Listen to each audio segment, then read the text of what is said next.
பெருமாளின் பாதம் என்று சொல்லப்படும் அமைப்பை கருவறையாக வைத்து வணங்கும் மக்கள்.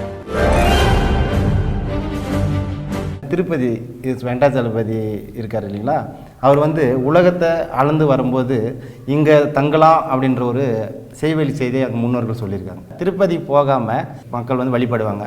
ஏலகிரி மலையில் ஆச்சரியப்படுத்தும் வரலாற்று பதிவுகள். மண் பேசும் சரித்திரம்.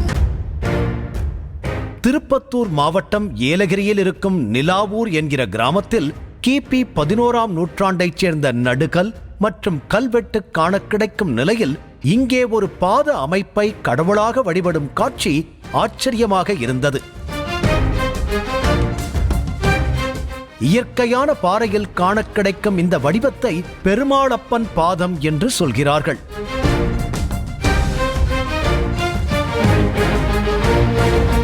பெருமாள் அப்பன் என்கிற வெங்கடாஜலபதி ஒரு பாதத்தை இந்த இடத்திலும் மற்றொரு பாதத்தை திருப்பதிக்கு கீழேயும் வைத்ததாக இந்த பகுதி மக்கள் கூறுகிறார்கள். இங்கு பாதமே கருவறையாக வைத்து வணங்கப்படுகிறது. இந்த பெருமாள் அப்பன் பாதத்திற்கு ஆலயம் ஒன்றையும் தற்போது இவர்கள் கட்டி வருகிறார்கள். பாதத்திற்கு அருகில் இருக்கும் ஒரு அமைப்பையும் இவர்கள் வணங்கி வருவது பற்றி கேள்வி எழுப்பிய போது இது பெருமாளப்பன் கோல் ஊன்றிய இடம் என்பதாக சொல்கிறார்கள்.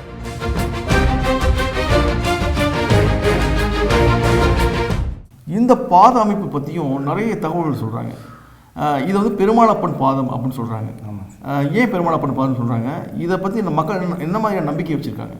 இப்போ நம்ம கிராமப்புறங்களில் பார்த்திங்கன்னா மத சார்பில் நம்பிக்கை நிறைய இருக்குது சார். அதன் அடிப்படையில் இது இந்த புரட்டாசி மாதத்தில் முதல் சனியிலிருந்து 5 சனி வரைக்கும் விரதம் தான் இருப்பாங்க. அசைவம் எதுவும் இருக்காது. அது இருக்கிற பட்சத்தில் இதை பார்த்திங்கன்னா திருப்பதி வெங்கடாச்சலபதி இருக்கார் இல்லைங்களா, அவர் உலகத்தை அளந்து வரும்போது இங்கே தங்கலாம் அப்படின்ற ஒரு செய்வெளி செய்தியை அந்த முன்னோர்கள் சொல்லியிருக்காங்க. ஊன்றுகோல் அங்கே இருக்குது, அங்கே ஊண்டி கால் பாத்தை இங்கே வைத்து திருப்பதி அது நடுவில் சித்தேரி மலைன்னு சொல்கிறாங்க, அங்கே வச்சாங்கன்னு சொல்கிறாங்க. அதை நாங்கள் பார்த்ததில்ல.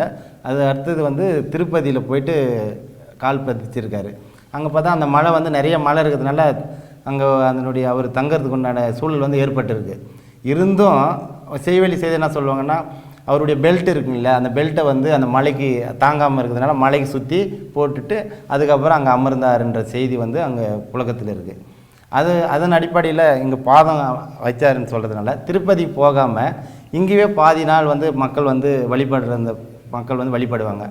புரட்டாசி சனிக்கிழமையில் 3ஆவது சனி விசேஷமாக கொண்டாடுவாங்க. இங்கே பார்த்திங்கன்னா பெருமாள் என்றாலே சாதம் பார்த்திங்கன்னா நம்ம எல்லாரும் ஒரு இலையில பரிமாறும். ஆனால் இங்கே பார்த்திங்கன்னா உருண்டை வடிவில் தான் வைப்பாங்க. வைத்து வழிபாடு செஞ்சு இங்கே இருக்கிற அந்த காசு உண்டியல் காசெல்லாம் ஒரு சேர்த்து வைத்து இங்கே குடும்பமாக ஒரு முறை திருப்பதி போயிட்டு அந்த உண்டியில் காணிக்கை செலுத்திட்டு அதுக்கப்புறம் நம்ம அவங்களுடைய எண்ணங்கள் நிறைவேறுன்ற ஐதீகத்தில் இங்கே பயன்படுத்தியிருக்காங்க. இந்த ஊரில் கதவு நாச்சியம்மன் என்கிற பெயரில் ஆலயம் ஒன்று அமைந்திருக்கிறது.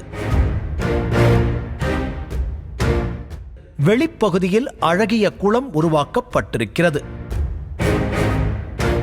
கோவில் தூய்மையாகவும் நேர்த்தியாகவும் பராமரிக்கப்பட்டு வருவதை பார்க்க முடிகிறது.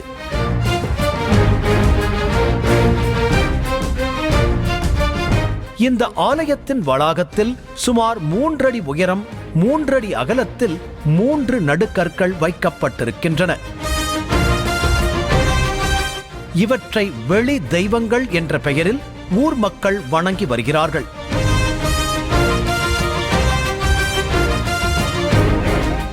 இவை கிபி 6 அல்லது 7ஆம் நூற்றாண்டைச் சேர்ந்த நடுக்கற்கள் என்பதாக ஆய்வாளர்கள் குறிப்பிடுகிறார்கள். இவற்றில் 2 நடுக்கற்களில் கல்வெட்டுகள் தென்படுகின்றன. ஆனால் தெளிவாக படிக்க முடியாத அளவுக்கு அந்த எழுத்துக்கள் பொறிந்து போய் இருக்கின்றன. இந்த கல்வெட்டு எழுத்துக்களை ஆதாரமாக வைத்து சுமார் 1400 ஆண்டுகளுக்கு முன்பே ஏலகிரி மலையில் வாழ்ந்த மக்களுக்கு எழுத்தறிவு இருந்தது என்பதை உணர்ந்து கொள்ளலாம் என்பதாக ஆய்வாளர்கள் குறிப்பிடுகிறார்கள். இந்த கதவ நாச்சியம்மன் ஆலயம் பற்றி பல தொன்மக் கதைகளும் நம்பிக்கைகளும் இங்கே உலவுகின்றன. கருவறையில் ஒரு சிறுமியை அடைத்துக் கொண்ட அம்மன் மறுநாள் வந்து அந்த சிறுமியை அழைத்துச் செல்லும்படி பெற்றோருக்கு உத்தரவிட்டதாகவும், அதை ஏற்றுக்கொள்ளாத பெற்றோர் உடனடியாக கதவை திறந்து தங்களது பிள்ளையை மீட்க முயற்சித்த போது அந்த சிறுமியை அம்மன் கல்லாக மாற்றிவிட்டது என்பதாகவும் ஒரு தொன்மக் கதை நிலவுகிறது.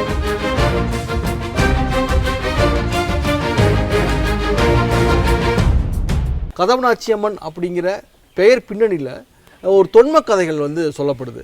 அந்த தொன்ம கதைகள் அடிப்படையில் பார்த்தீங்கன்னாக்கா ஒரு குழந்தை வந்து உள்ளே மாட்டிக்கிட்டதாகவும், அந்த குழந்தையை வந்து நாளைக்கு வந்து கூட்டிகிட்டு போன்னு அம்மன் சொன்னதாகவும், அதை மீறி பெற்றோர்கள் உள்ளே போனதுனால அந்த அம்மன் வந்து அந்த குழந்தையை கட்சியிலேயே மாற்றிட்டது அப்படிங்கிற மாதிரியான ஒரு தொன்ம கதை சொல்லப்படுது.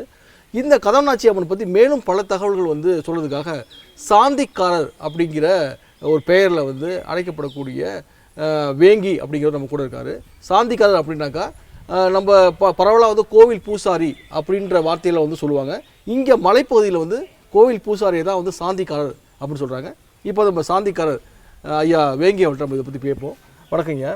வணக்கம். சொல்லுங்கள், இந்த கதவனாச்சி அம்மன் எப்படி உருவாச்சு சொல்லுங்கள். எப்படி உருவாச்சுன்னா, அதுதான் இப்போ இந்த இடத்துல வந்து வெறும் மூங்கல் காடை இருந்தது. அது இந்த விவசாயம் செய்யறதுக்காக அந்த ஒரு விவசாயி என்ன பண்ணிக்கிறாரு, களைக்கட்டு எடுத்துன்னு வந்து அதை காடை கொத்தி அது ஒரு பயிர் செய்வதற்காக காடு கொத்தின்னு வந்தார்கள். அப்போ அந்த களைக்கட்டாக போய் அம்மா அந்த இது மேலே பட்டு இந்த பால் வடிஞ்சுது.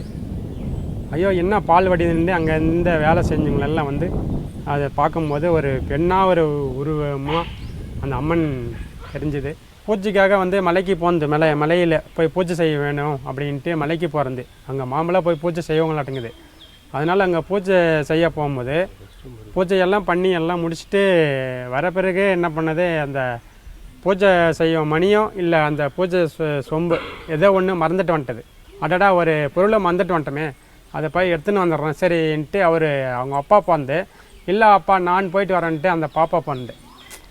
போகும்போது போட்டு அதை போய் உள்ளே போய் எடுக்கும்போது என்ன பண்ணால் கதவு லாக் ஆகிடுச்சு. போய் கூப்பிட்டா அதனுடைய பேர் குரலுக்கு கூப்பிட்டாக்கா ஓயின்ற வார்த்தை வருது. ஆனால் நம்மளுக்கு அந்த உருவமாக தெரியல, லாக் ஆயிடுச்சு. அடடா இப்படி என்ன நம்ம பாப்பாவில் உள்ள என்ன ஆச்சுன்ட்டு போய் தச்சருங்களை கூட்டின்னு வந்து இந்த கதவை உடைச்சி ஆகணும் அப்படின்ட்டு இந்த கதவை உடைக்கிறதுக்கு ட்ரை பண்ணும்போது அதை வந்து ஒரு கல்லாக சமைஞ்சது. இந்த ஆலயத்தின் வளாகத்தில் வழுதலம் பட்டு காளி என்கிற ஒரு சிறிய சன்னதி அமைப்பை பார்க்க முடிகிறது.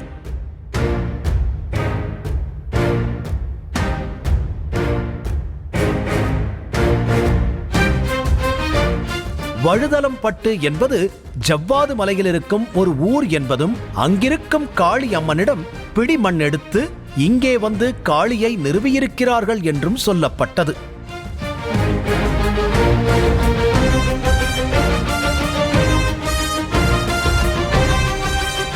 இதேபோல சுற்றுவட்டார பகுதிகளில் இன்னும் ஏராளமான நம்பிக்கைகள் இருப்பதை அறிந்தபோது ஆச்சரியமாக இருந்தது. அவற்றையும் திருப்பத்தூரில் கண்டறியப்பட்டிருக்கும் மேலும் சில வரலாற்று சின்னங்களையும் அடுத்த நிகழ்ச்சியில் விரிவாக பார்க்கலாம்.